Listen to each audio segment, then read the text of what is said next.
Baik, selanjutnya kita bahas tentang parameter standar ekstrak. Jadi ini adalah materi lanjutan dari proses adjustment ekstrak ya. Jadi untuk parameter standar ekstrak ini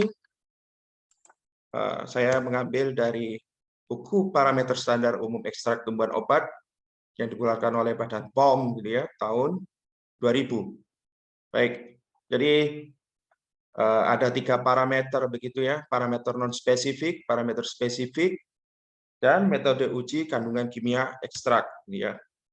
Dan parameter non spesifik misalnya susu pengeringan dan bobot jenis, kadar air, kadar abu, sisa pelarut, residu pestisida, cemaran logam berat dan cemaran mikroba.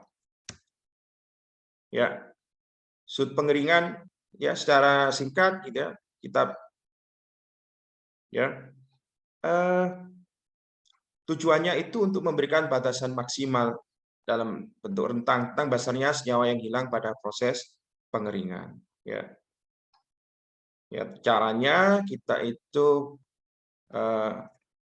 mengukur zat setelah pengeringan pada suhu 105 derajat Celcius ya selama 30 menit sampai dia bobot konstan ya, berarti secara gravimetri begitu ya.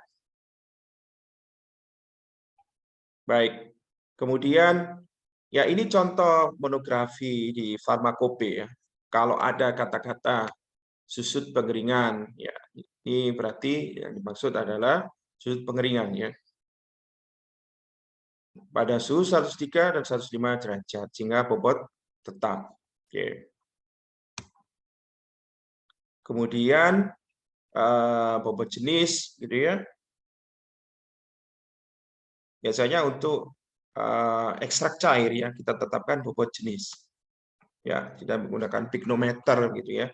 Kemudian kadar air ya, kadar air ini penting untuk proses selanjutnya ya. Jadi air itu tidak kita kendaki ya, moisture kadar air itu tidak kita kendaki karena dia dapat menyebabkan degradasi senyawa aktif di dalam ekstrak ya. Di buku tersebut ya penetapan kadar air dilakukan menggunakan metode destilasi toluena atau metode lain yang cocok. Di industri biasanya saya menggunakan moisture content balance gitu ya. Jadi alatnya seperti neraca analitik, timbangan analitik digital gitu kan. Ada proses pemanasan, kemudian langsung tahu kita moisture content-nya berapa ya. Biasanya diaplikasikan untuk granul ataupun ekstrak kering ya. Baik, kemudian penetapan kadar abu biasanya untuk mengetahui ya senyawa anorganik ya, mineral-mineral ya dalam ekstrak. Kalau di WHO ya, penetapan kadar abu itu ada abu total ya. Jadi dia dibagi menjadi total ash, physiological ash, kemudian ada non physiological ash gitu ya. Ada acid insoluble ash, ada water soluble ash ya. Ada yang larut asam, larut air, ya non fisiologi gitu ya kalau di WHO. Kemudian sisa pelarut, residu pelarut, ya biasanya kita tetapkan dengan kromatografi gas ya karena pada umumnya pelarut-pelarut yang digunakan untuk proses ekstraksi itu titik didihnya lebih rendah dari titik air dan dia titik didih air ya sehingga dia mudah menguap gitu ya. Kemudian penting juga untuk pelarut-pelarut yang berbahaya seperti kloroform itu sisa pelarut atau residu pelarut itu harus nol ya atau harus negatif itu maksudnya tidak ada residu pelarut ya. Baik, demikian juga pestisida ya. Sangat dimungkinkan pada saat pemeliharaan tanaman obat itu kita menyemprot pestisida atau insektisida ya. Ya, dan sangat dimungkinkan dia mengkontaminasi simplicia yang kita pakai untuk membuat ekstrak. Dan ketika kita lakukan ekstraksi, pestisidanya juga ikut terekstraksi. Ya, ya. Jadi tidak boleh ada residu pestisida atau residu pestisida itu jumlahnya sangat dibatasi sekian ppm ataupun dalam batas yang masih bisa ditoleransi, gitu ya. Baik, demikian juga dengan logam berat, ya. Jadi logam-logam berat seperti merkuri, kemudian timbel, kadmium itu harus ditetapkan kadarnya ya, karena dia toksik ya bagi kesehatan. Ya. Kemudian cemaran mikroba tadi sudah kita bahas, gitu ya. Tidak boleh ada mikroba yang patogen. Kemudian jumlah mikroba non patogen itu juga tidak boleh melebihi ambang batas yang telah ditetapkan. Baik, ya, dilakukan uji angka lempeng total ataupun MPN, ya. Misalnya untuk melihat mikroba-mikroba yang patogen ya, misalkan Staphylococcus aureus dan juga jamur-jamur, misalnya.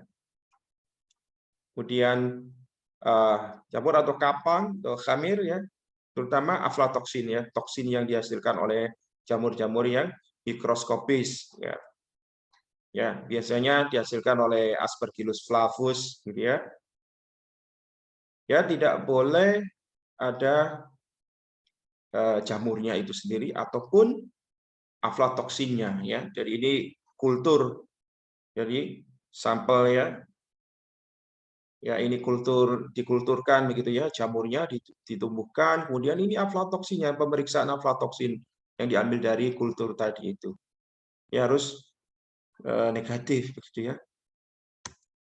Baik, kemudian ada yang disebut sebagai parameter spesifik ya. Yang meliputi identitas, organoleptik dan juga senyawa terlarut dalam pelarut tertentu. Ya, identitas biasanya deskripsi tata nama, ada nama ekstraknya, nama latinnya, bagian tumbuhan yang digunakan atau kita kenal sebagai Simplicia, kemudian nama identitas, ya nama Indonesianya, ya. Kemudian ada senyawa identitas atau senyawa markernya apa, ya. Dan organoleptik, bentuk, warna, bau, rasa, gitu ya.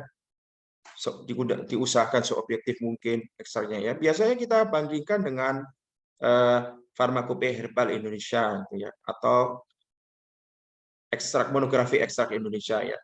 Jadi ini contoh dalam monografi ya. Ini adalah nama ekstraknya ya, kemudian nama ya, tanaman penghasilnya, kemudian bagian apa yang kita gunakan untuk membuat ekstrak, kemudian nama generiknya ya, kemudian ini adalah senyawa identitas ya.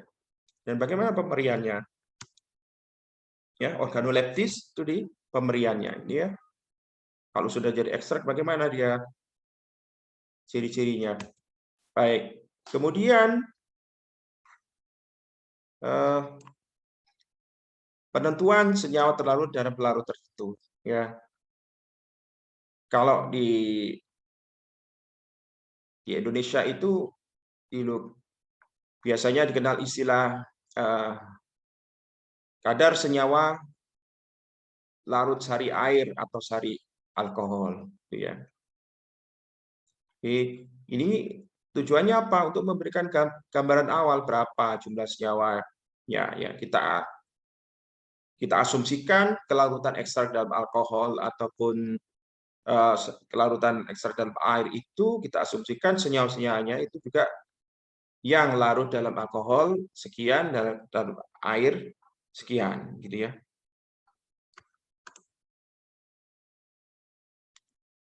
Di dalam monografi di Farmakope Indonesia misalkan disebutkan begitu ya, kelarutan dalam etanol tidak kurang dari 75% ya, dalam persyaratan minimal begitu ya. Ya, di ekstrak akar manis atau sucus ya, glycerize sucus. Baik, kemudian metode uji kandungan kimia ada pola kromatogram atau kromatografi sidik jari, kemudian penetapan kadar total golongan kandungan, kemudian penetapan kadar kandungan kimia tertentu atau penetapan kadar markernya. Di pola kromatogram, ya, apakah kromatogram itu bisa kita buat dengan teknik kromatografi lapis tipis, kromatografi cair maupun kromatografi gas. Kemudian ya, caranya kalau kita sudah buat profilnya itu kita bandingkan kesamaan dengan data profil standar ya. Ini misalkan pola kromatograf ekstrak Sambiloto. Silakan ya. Yang A itu kalau diekstraksi menggunakan air, yang B itu menggunakan etanol, ya. Oh, maaf, yang A itu adalah etanol, kemudian B itu etanol 70%, C itu 50%, D etanol 30%, E itu air ya. Dia akan memberikan profil yang berbeda-beda. Baik, kemudian ini contoh penetapan kadar senyawa aktif tertentu atau senyawa marker ya. Misalnya dalam Farmakopeia Herbal Indonesia untuk ekstrak temulawak markernya adalah santorisol ya. Santorisol ini yang membedakan temulawak dari kunyit ya. Kunyit tidak mengandung santorisol. Jadi sangat spesifik ya. Baik, kemudian kadar total golongan kandungan ya biasanya dalam bentuk minimal atau rentang yang telah ditetapkan ya. Ini sebagai pelengkap penetapan kadar marker ya. Ini bisa penetapan kadar minyak atsiri, penetapan kadar steroid, kadar tanin, kadar flavonoid. Ini semuanya dalam total ya, total flavonoid, total terpenoid, total alkaloid dan lain sebagainya. Ya, misalnya contoh monografinya misalnya ekstrak kental daun jambu biji. Ya, di sini disebutkan kadar flavonoid total tidak kurang dari 1,4% dihitung sebagai quercetin. Ya, dihitung sebagai quercetin ini maksudnya adalah quercetin equivalent ya atau QE.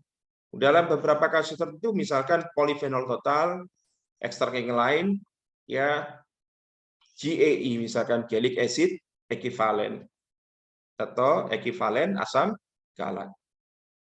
Kemudian contoh monografi yang lain misalnya ekstrak belladonna itu ya mengandung tidak kurang dari 1,15 gram dan tidak lebih dari 1,35 gram alkaloid herba belladonna dalam setiap 100 gram ekstrak. Ya, ini contoh dalam monografi ya.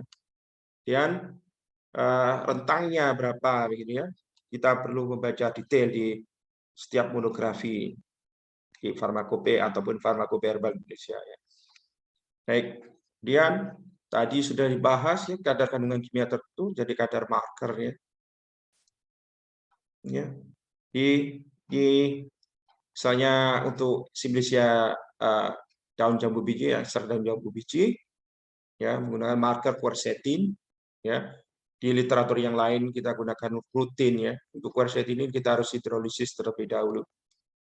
Kemudian sambiloto misalkan ekstrak sambiloto ya penetapan kadar andrografolida ya. Ini sampel ini pembanding ya andrografolida ya kita bandingkan RF-nya itu RF dari standarnya harus sama ya. Baik, saya rasa itu yang bisa saya sampaikan. Terima kasih.